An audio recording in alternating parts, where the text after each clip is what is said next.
Hello student, myself doctor Sameer Mansuri. आज के video में हम बात करने वाले हैं कि एनसीईआरटी का जो नया सिलेबस आया है उसके अंदर जो टर्म टेस्ट दिए गए हैं उनके नंबर हमारी मेन एग्जाम के अंदर जुड़ते हैं या नहीं जुड़ते हैं, किस तरह से उसकी कैलकुलेशन होती है उसके बारे में पूरा मैं आपको एग्जांपल देके समझाऊंगा। साथ ही साथ एनसीईआरटी के सिलेबस के अकॉर्डिंग पेपर का पैटर्न क्या रहेगा उसको भी हम समझेंगे कि एनसीईआरटी सिलेबस के अकॉर्डिंग जो पेपर चेंज हुआ है, जो पैटर्न चेंज हुआ है, उसके अंदर क्वेश्चन किस हिसाब से पूछे जाएंगे, क्या पैटर्न रहेगा, उस सबको समझेंगे। साथ ही साथ मोस्ट इंपोर्टेंट टर्म को समझेंगे कि किस तरह से आपकी टर्म एग्जाम होगी। उस टर्म के एग्जाम के अंदर, उन पीरियोडिक असेसमेंट के अंदर, उन टेस्ट के अंदर जो आपके नंबर आने वाले हैं उनको कैसे कैलकुलेट किया जाएगा, कैसे मार्क्स जोड़े जाएंगे, उन सारी चीजों को आज हम इस वीडियो के अंदर समझने वाले हैं। तो ध्यान से समझिएगा। सबसे पहले हम बात करते हैं, सिंपल तौर पे आपको मोटा मोटा बताता हूं कि एनसीईआरटी सिलेबस ने क्या चेंज किया। पहले क्या होता था कि कॉलेज लेवल पे ही यूनिवर्सिटी एग्जाम, कॉलेज लेवल पे भी क्या होता था, पीयू एग्जाम हो जाता था, प्री यूनिवर्सिटी एग्जाम हो जाता था, या फिर अगर टीचर चाहे तो खुद स्टूडेंट का टेस्ट लेते थे, या तो उस तरह से काम चलता था। लेकिन ऐसा कोई यूनिवर्सिटी की तरफ से फिक्स नहीं था कि आपको कोई टेस्ट लेना है, कोई टर्म लेना है, ऐसा कुछ भी नहीं था। प्री यूनिवर्सिटी एग्जाम कॉलेज करवाता था और डायरेक्ट यूनिवर्सिटी एग्जाम होते थे। अब इन्होंने क्या किया, एनसीईआरटी सिलेबस के आने के बाद इन्होंने क्या किया, जो सिलेबस है उसको तोड़ दिया। कैसे तोड़ दिया? इन्होंने बोला कि हम क्या करेंगे, आपकी टर्म लेंगे, फर्स्ट टर्म, सेकेंड टर्म और थर्ड टर्म। फर्स्ट टर्म के अंदर आपका क्या होगा, 3 पीरियोडिक असेसमेंट होंगे और एक टर्म टेस्ट होगा। ठीक है, 3 पीरियोडिक असेसमेंट होंगे और टर्म टेस्ट होगा, एक टर्म टेस्ट होगा। ठीक है, फर्स्ट टर्म के अंदर पीरियोडिक असेसमेंट क्या है, इनको भी आप एक तरह से क्या समझ लीजिए, कम नंबर का एक टेस्ट समझ लीजिए। ठीक है, सेकेंड टर्म के अंदर भी क्या होगा, 3 पीरियोडिक असेसमेंट होंगे और एक टर्म टेस्ट होगा।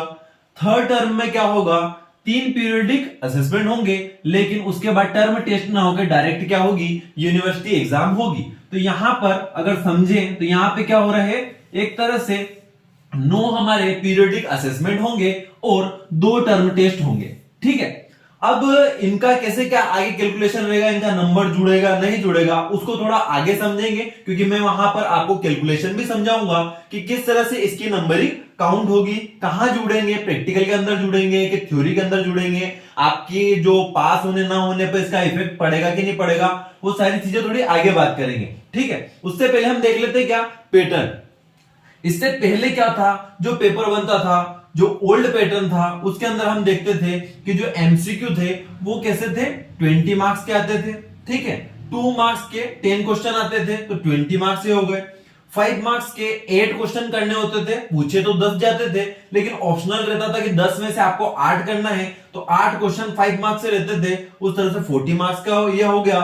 और 10 मार्क्स के 2 क्वेश्चन रहते थे, 20 मार्क्स का हो गया। इस तरह से 100 मार्क्स का थ्योरी का पेपर होता था। ये ओल्ड पैटर्न था। ये मैं आपको एमपी एमएसयू यूनिवर्सिटी का बता रहा हूं, लेकिन अलग अलग यूनिवर्सिटियों में अलग अलग तरीके से था। किसी के अंदर क्या हो रहा था, 15 मार्क्स के क्वेश्चन पूछे जाते थे और 10 मार्क्स के ऑब्जेक्टिव दे दिए, या फिर यही पैटर्न दूसरी यूनिवर्सिटी में भी फॉलो होता था।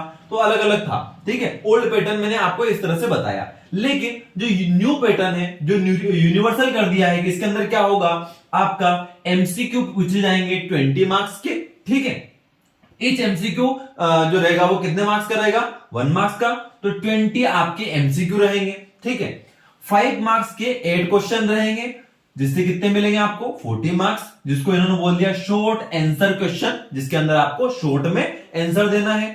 और 10 मार्क्स के 4 क्वेश्चन कर दिए इन्होंने। ठीक है, 10 मार्क्स के 4 क्वेश्चन कर दिए तो 40 मार्क्स के, जिनको बोल दिया लॉन्ग आंसर क्वेश्चन। ठीक है, जिसके अंदर आपको क्या है, ज्यादा लिखना पड़ेगा, 5 मार्क्स में थोड़ा कम लिखना पड़ेगा, और एमसीक्यू के अंदर तो आपको नॉर्मली क्या करना है, एक को सही चूज करना है।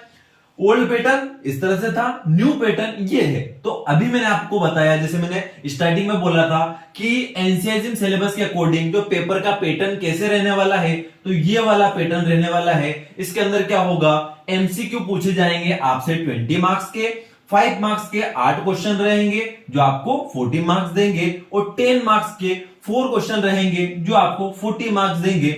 इनको इन्होंने बोल दिया शॉर्ट आंसर क्वेश्चन, मतलब आपको कम मात्रा में लिखना है यहां पर क्या होगा, थोड़ा मीटर ज्यादा लिखना पड़ेगा, लॉन्ग आंसर क्वेश्चन हो जाएंगे। इस तरह से आपके थ्योरी के मार्क्स कितने हो जाएंगे, 100 हो जाएंगे।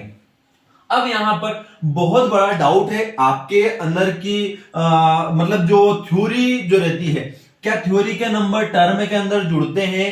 क्योंकि बहुत सारे टीचर आपको मिसगाइड करते हैं, वो बोलते हैं कि टर्म देना बहुत जरूरी है, टर्म के मार्क्स आपके जो थ्योरी है उसके अंदर जुड़ेंगे, उसी की वजह से आप पास होंगे। तो बेटा क्लियर कर देना चाहता हूं, यहां पर जो थ्योरी है वो सेपरेट है आपकी 100 मार्क्स की, इसके अंदर टर्म का कोई लेना देना नहीं है। वापस बोल रहा हूं, जो थ्योरी है वो सेपरेट है 100 मार्क्स की, उसके अंदर टर्म से कोई भी लेना देना नहीं है। ठीक है, जो इंटरनल असेसमेंट है जिसको हम टर्म बोल रहे हैं, वो क्या है, इंक्लूड इन प्रैक्टिकल, प्रैक्टिकल के अंदर इंक्लूड है।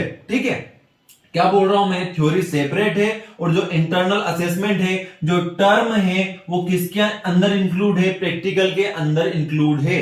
ठीक है, चलिए आपको एक एग्जांपल देके बताता हूं कि मान लीजिए पेपर के अंदर 75 नंबर किसके हैं, प्रैक्टिकल के, उसके अंदर क्या हो जाएगा, मान लीजिए 10 मार्क्स किसके हो जाएंगे, इलेक्टिव के। इलेक्टिव भी बताऊंगा अभी इलेक्टिव का मतलब क्या, और उसके अंदर 15 मार्क्स होंगे किसके, टर्म के होंगे। तो आपका प्रैक्टिकल 100 नंबर का था, जिसके अंदर 75 मार्क्स तो किसके हो जाएंगे, वाई वाई के। ठीक है, इलेक्टिव 10 मार्क्स रहेंगे और 15 मार्क्स टर्म के रहेंगे। ठीक है, एक सब्जेक्ट की बात कर रहा हूं मैं यहां पर। तो यहां पर क्या हुआ, जैसे 100 मार्क्स का प्रैक्टिकल है, ठीक है, 100 मार्क्स की थ्योरी अलग हो गई और 100 मार्क्स का प्रैक्टिकल रहता था, तो उस प्रैक्टिकल के अंदर वाई वाई जो है वो 75 नंबर का होगा। ठीक है, उसके अंदर भी स्पोर्टिंग वगैरह सारी चीजें हो जाएगी, लेकिन आप ऐसा समझ लो वाई वाई कितने नंबर का है, 75 नंबर का। इसमें से 10 मार्क्स इलेक्टिव है और 15 मार्क्स आपके टर्म के हैं। ठीक है, टर्म के भी क्या होगा, जो आपकी फर्स्ट टर्म है, सेकंड टर्म है, थर्ड टर्म है, इनके अंदर जो अलग अलग मार्क्स आपके आए हैं उसका एवरेज निकाला जाएगा और एवरेज यहां आकर जुड़ेगा। ठीक है, मान लीजिए आपको वाई वाई के अंदर 60 नंबर मिले, ठीक है, फिर यहां पे 15 मार्क्स में आपकी तीनों टर्म का एवरेज निकाला, मान लीजिए यहां पे 10 आए, यहां पर 9 आए, ठीक है, अलग अलग टर्म का निकलेगा। ठीक है, तीनों का एवरेज निकाला जाएगा, वो नंबर यहां पे जुड़ेगा। मान लीजिए टोटल नंबर का यहां पे कितने आ गए, आपके 11 नंबर बन गए, तो यहां पर क्या हो जाएगा, 71 नंबर हो जाएंगे आपके प्रैक्टिकल के। ठीक है, 10 मार्क्स का क्या मैटर है, ये इलेक्टिव का मतलब क्या होता है, इलेक्टिव का मतलब ये होता है बेटा, इलेक्टिव का मतलब ये होता है कि अगर कोई बच्चा, ठीक है, मान लीजिए आपकी बैच 50 स्टूडेंट की है, 50 स्टूडेंट की बैच के अंदर, ठीक है, सभी को 71 नंबर तो मतलब अलग अलग के अकॉर्डिंग, जैसा उसका टर्म के अंदर परफॉर्मेंस रहेगा, जैसा उसका वाई वाई के अकॉर्डिंग परफॉर्मेंस रहेगा, उसके अकॉर्डिंग वो नंबर तो उसको मिल जाएंगे।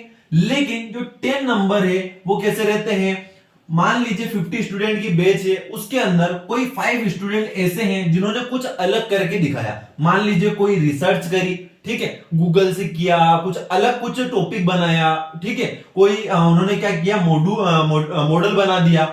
तो उसकी वजह से यदि कोई टीचर इंप्रेस होता है, उनके अलग जो उन्होंने एक्स्ट्रा वर्क किया है, एकेडमिक के अलावा कुछ एक्स्ट्रा वर्क किया है, तो 10 मार्क्स उसके इलेक्टिव रहते हैं। ठीक है, वो कुछ अलग करते हैं 5 स्टूडेंट, या फिर उसके अंदर एक स्टूडेंट भी हो सकता है, 2 भी हो सकते हैं, 25 भी हो सकते हैं, 15 भी हो सकते हैं। जो भी कुछ अलग काम करेगा, तो जो उन्होंने वर्क किया है उससे इंप्रेस होकर टीचर उनको इन 10 मार्क्स में से कितने मार्क्स देता है, मान लीजिए 8 मार्क्स देता है, तो ये इलेक्टिव उसके अलग से जुड़ जाएंगे, तो उसके कितने हो जाएंगे, 79 मार्क्स हो जाएंगे। ये एक एग्जांपल दे रहा हूं मैं आपको। इलेक्टिव नंबर कैसे रहते हैं, अलग आपने एकेडमिक से हटके कुछ अलग कोई रिसर्च की, ठीक है, कोई मॉडल बनाया, ठीक है, कोई भी चीज करी जो इस एकेडमिक से अलग थी, ठीक है, स्टडी रिलेटेड, उससे इंप्रेस होकर यदि आपका टीचर आपको नंबर देना चाहता है तो इलेक्टिव 10 मार्क्स के अंदर से देगा। ठीक है, समझ में आ रहा है, तो आपके ये इलेक्टिव मार्क्स 10 मार्क्स अलग से होते हैं। ठीक है, अब कैलकुलेशन कैसे होता है, टर्म के अंदर आपका कैलकुलेशन कैसे होता है, फर्स्ट टर्म के अंदर आपके 3 पीरियोडिक जो असेसमेंट है, टर्म टेस्ट हुआ, उसके मार्क्स कैसे जुड़ते हैं उसको समझते हैं। चलिए आगे देखिए, यहां पर थोड़ा मैं आपको जो मार्क्स है उसका डिस्ट्रीब्यूशन जो सब्जेक्ट है उसके अकॉर्डिंग बता देता हूं। जैसे मान लीजिए यहां पे संस्कृत लिया, तो संस्कृत के पहले क्या होता था, एक ही पेपर होता था, लेकिन अब यहां पर क्या हो गया, 2 पेपर कर दिए इन्होंने। ठीक है, क्योंकि इसके अंदर क्या इंक्लूड कर दिया इन्होंने, इतिहास को भी इंक्लूड कर दिया। तो संस्कृत और इतिहास के 2 पेपर हो गए यहाँ पे। तो थ्योरी के 100 मार्क्स के 2 थ्योरी अलग होगी। मैंने पहले आपको बोल दिया था स्टार्टिंग में कि थ्योरी अलग है, हमारी इंटरनल असेसमेंट प्रैक्टिकल अलग चीज हो गई। तो थ्योरी यहाँ पे अलग हो गई।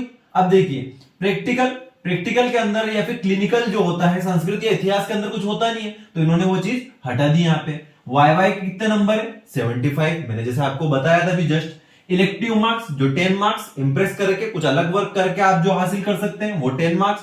और 15 मार्क्स कौन से हैं? ये इंटरनल असेसमेंट के, जो आपके टर्म के अलग अलग जो आपके 9 पीरियोडिक असेसमेंट हो रहे हैं, ठीक है, 3 जो 2 टर्म टेस्ट होंगे, उन सभी का एवरेज निकाल के जो मार्क्स आएंगे वो यहां जुड़ेंगे। तो ठीक है, यहां पर देखिए मैंने क्या बोला आपको, थ्योरी अलग हो गई। अब यहां पर आपका जो प्रैक्टिकल मार्क्स हो गए ये अलग चीज होगी। ठीक, उसी तरह देखिए पदार्थ विज्ञान के अंदर यदि 2 पेपर हो रहे हैं, थ्योरी अलग हो गई। यहां पर जो 100 मार्क्स है वो किसके हो गए? प्रैक्टिकल के या फिर क्लिनिकल के। फिर यहां पर देखिए यहाँ चेंजेस कर दिया इन्होंने, 60 मार्क्स वाई के हो गए, 10 मार्क्स इलेक्टिव के हो गए और 30 मार्क्स इंटरनल असेसमेंट के हो गए। ठीक है, यहाँ 15 मार्क्स क्यों है, यहाँ 30 क्यों है, यहाँ 30 क्यों है, यहाँ 30 क्यों है, यहाँ 15 क्यों है, इसका कैसे क्या निकलेगा वो भी बताता हूं आपको आगे। अभी देखिए वापस क्रिया शरीर के अंदर 2 पेपर है, थ्योरी अलग हो गई 200 मार्क्स की। 100 मार्क्स का यहाँ पर क्लिनिकल या फिर प्रैक्टिकल बोल दें। 70 मार्क्स का यहाँ पर क्या है, हमारा वाइवा है। यहाँ पर इलेक्टिव इन्होंने नहीं दिया इस सब्जेक्ट के अंदर। 30 नंबर का इंटरनल असेसमेंट है। उसी तरह रचना शरीर 2 पेपर, 200 मार्क्स, 100 मार्क्स का क्लिनिकल प्रैक्टिकल, 70 मार्क्स का वाइवा, इलेक्टिव यहाँ पर भी नहीं है, यहाँ पर 30 मार्क्स का इंटरनल असेसमेंट है। संविता का 1 पेपर है, 100 मार्क्स की थ्योरी है, यहां पर इन्होंने प्रैक्टिकल और क्लिनिकल नहीं दिया। 75 मार्क्स का वाई दिया है, 10 मार्क्स इलेक्टिव दिए हैं और 15 मार्क्स का इंटरनल असेसमेंट दिया है। अब केस ये चीज तो आपको समझ में आ गई कि भाई थ्योरी अलग हो गई और हमारा जो प्रैक्टिकल के मार्क्स हो गए, जो हमारे इंटरनल असेसमेंट के मार्क्स हो गए वो अलग हो गए। तो एक चीज आपके माइंड में क्लियर कर लीजिए कि आपके पास होने पर जो आपकी थ्योरी आप पढ़ रहे हो उसके अंदर आपका टर्म से कोई भी लेना देना नहीं है। ठीक है, टर्म आपकी पूरी कॉलेज बेस्ड है। ठीक है, पूरी कॉलेज बेस्ड है, जहां पर आपके जो पीरियोडिक असेसमेंट होंगे, टर्म टेस्ट होंगे, उनके अकॉर्डिंग आपका एवरेज निकाल के जो नंबर आएगा, जब आपका वाई होगा उसके मार्क्स के अंदर जो एवरेज निकले हुए आपकी साल भर की उन टेस्ट के अंदर जो परफॉर्मेंस रहेगी, वो मार्क्स जो एवरेज निकलेंगे वो इसके अंदर इंक्लूड करके आपको दिए जाएंगे। यहां पर थ्योरी बिल्कुल अलग चीज है। ठीक है, ये क्लियर हो गया। तो यहां पर क्या है, थ्योरी अलग है, आपका प्रैक्टिकल के मार्क्स अलग हो गए यहां पर, और जो इंटरनल असेसमेंट जो आपके 9 पीरियोडिक टेस्ट हो रहे हैं, पीरियोडिक असेसमेंट हो रहे हैं, साथ ही साथ जो टर्म टेस्ट हो रहे हैं, उनका एवरेज निकलेगा। और यहां पर इन नंबरिंग के अकॉर्डिंग यदि 30 मार्क्स का इंटरनल असेसमेंट है तो 30 मार्क्स में से आपको पूरा एवरेज निकल के कितना मिला वो यहां पे आपको जुड़ जाएगा। अब 15 मार्क्स का इंटरनल असेसमेंट है तो उसको कैसे निकाला जाता है, कॉलेज के थ्रू। और 30 मार्क्स का यदि इंटरनल असेसमेंट है तो उसको कैसे निकाला जाता है उसके बारे में आपको समझाता हूं और निकाल के भी बताता हूं कि कैसे निकाला जाता है। चलिए आगे देखिए, समझाता हूं आपको कि किस तरह से 15 मार्क्स का इंटरनल असेसमेंट का कैलकुलेशन किया जाता है और किस तरह से 13 मार्क्स का इंटरनल कैलकुलेशन किया जाता है। ठीक है, अब यहां पर देखिए, जैसे कि मैंने आपको बताया कि आपकी क्या होता है, फर्स्ट टर्म, सेकेंड टर्म और थर्ड टर्म होती है, जिसके अंदर आपके क्या होते हैं, 3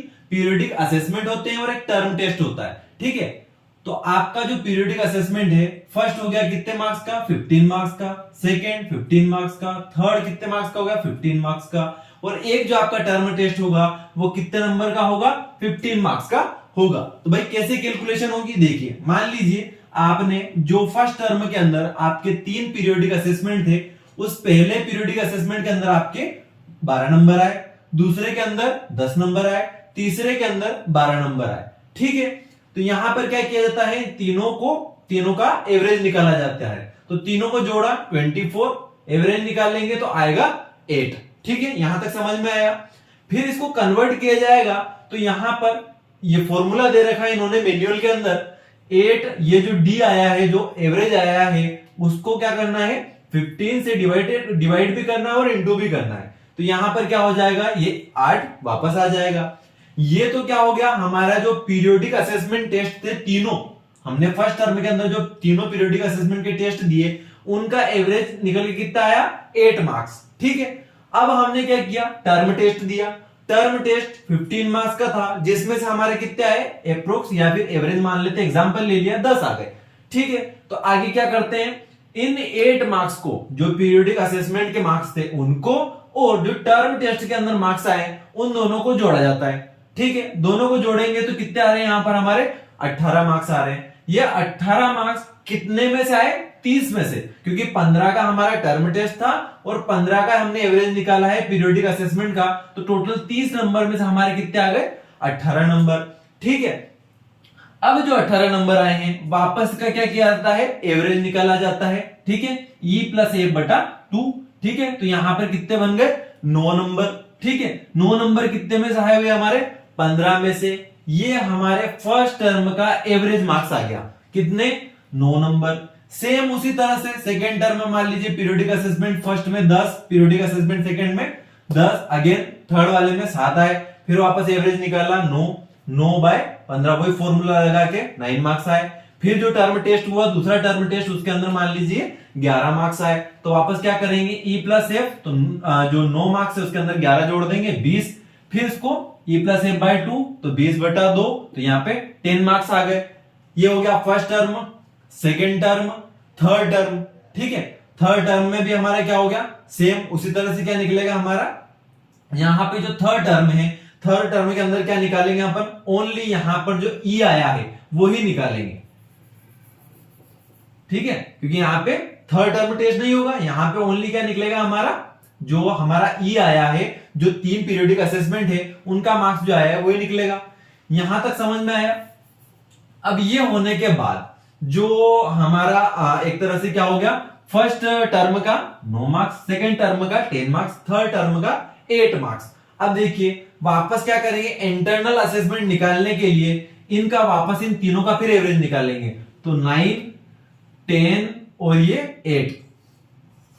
ठीक है, तो यहां पर क्या हो जाएगा, इन सभी को काउंट करें तो ये हो जाएंगे कितने हमारे, 27 बाय 3, वापस एवरेज निकाल रहे हैं तो यहां पर 9। तो जो हमारा इंटरनल असेसमेंट जो है उसके मार्क्स कितना है, 9 मार्क्स आए। समझ में आया मैंने क्या किया, 3 पीरियोडिक असेसमेंट, ठीक है, उनका एवरेज निकाला, यहाँ पे टर्म टेस्ट निकाला, उसका एवरेज निकाल के पूरी टर्म फर्स्ट टर्म का 9 मार्क्स आए। सेकेंड टर्म में वापस 3 पीरियोडिक असेसमेंट का एवरेज निकाला, सेकेंड टर्म टेस्ट के मार्क्स मेरे 11 आए, उनका वापस एवरेज निकाल के 10 मार्क्स आए।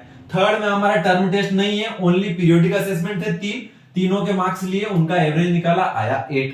अब वापस हमें इंटरनल असेसमेंट निकालने के लिए इन तीनों टर्म के मार्क्स का एवरेज निकालना पड़ेगा, तो कितना आया, 9। जैसे मैं बता रहा था आपको कि हमारे संस्कृत के पेपर में हमारा क्या हो रहा था, 75 नंबर का वाई था, 10 मार्क्स का इलेक्टिव था और 15 मार्क्स का क्या था, इंटरनल असेसमेंट। तो मैंने जैसे आपको बोला था कि 75 में से कितने आए, उसके 60 मार्क्स आए।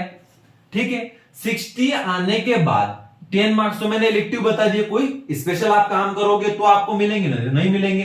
तो यहां पर जो 15 मार्क्स इंटरनल असेसमेंट की हम बात कर रहे थे, उसमें से यहां पर कितने जुड़ेंगे, 9 मार्क्स जुड़ेंगे, तो ये आपके 69 मार्क्स प्रैक्टिकल के हो जाएंगे। इस तरह से निकाला जाता है पूरा। ठीक है, तो कोई भी कॉलेज वाले कोई इस तरह से प्रॉपर तरीके से मार्क्स नहीं निकालते, टेस्ट होते रहते हैं और सारा डॉक्यूमेंट्री वर्क होता है, तो वो क्या करते हैं, मर्जी से भी चढ़ाते हैं बहुत सारे कॉलेज के अंदर। लेकिन एक्चुअल किस तरह से यूनिवर्सिटी ने, जो एनसीआईसी में है, उसने किस तरह से निकालने के बोला है, तो भाई इस तरह से निकालने की बोला है। ये फॉर्मेट रहता है 15 मार्क्स का कैलकुलेशन निकालने के लिए इंटरनल असेसमेंट का। सेकंड देखिए, मैंने आपको कुछ सब्जेक्ट ऐसे बताए थे जिसके अंदर इंटरनल असेसमेंट कितने थे, 30 मार्क्स का था। तो यहां पर कैलकुलेशन कैसे होगा, तो सेम वो का वही 15 marks periodic assessment, 15 marks periodic assessment, 15 marks periodic assessment. ठीक है, बस यहां फॉर्मूला चेंज होगा, d/15 इंटू 15 था, यहां d/15 इंटू 30 हो जाएगा। ठीक है, तो यहां पर क्या हो जाएगा, फिर वापस टर्म टेस्ट के नंबर आ जाएंगे यहाँ पे। ठीक है, उसी तरह E प्लस f/30 था, तो यहाँ 60 हो जाएगा, क्योंकि यहां पर क्या होगा, 30 का निकाल रहे हैं, तो 30 का periodic assessment plus 30 term test के, तो 60 मार्क्स में नंबर निकलेंगे। ठीक है, वापस यहाँ पे एवरेज निकालेंगे, 30 में से निकलेगा। फर्स्ट का निकाला हमने 18 नंबर, वापस देख लीजिए, उसी तरह से मैंने नंबर सेम रखे हैं यहाँ पर, तो जस्ट दुगने हो जाएंगे। 8 यहाँ पर ऐसा ऐसा रहेगा, तो यहाँ पर जस्ट 16 हो जाएगा, क्योंकि यहाँ पर क्या हो गया, 15 की जगह 30 हो गया। तो यहाँ पर कितना निकल जाएगा, जैसे यहाँ 9 आ रहा था, यहाँ 18 हो जाएगा, यहाँ 10 आ रहे थे, यहाँ 20 आ जाएगा। यहां पर भी क्या होगा, वापस से हम यहाँ पे एवरेज निकाल के यहाँ पे खत्म कर देंगे इस तरह से। तो यहां पर भी क्या होगा, first periodic assessment, second periodic assessment, third periodic assessment, उसके मार्क्स कितने निकल के आए भाई हमारा, हमने एवरेज निकाला तो कितने निकल के आए, 16 मार्क्स। ठीक है, अब यहां पर वापस क्या निकालेंगे, वापस एवरेज निकालेंगे इंटरनल असेसमेंट निकालने के लिए। तो देखिए 18 प्लस 20 सेकंड का, थर्ड के हमारे आगे किसने 16/3। तो ये हो जाएंगे हमारे, कितने हो जाएंगे,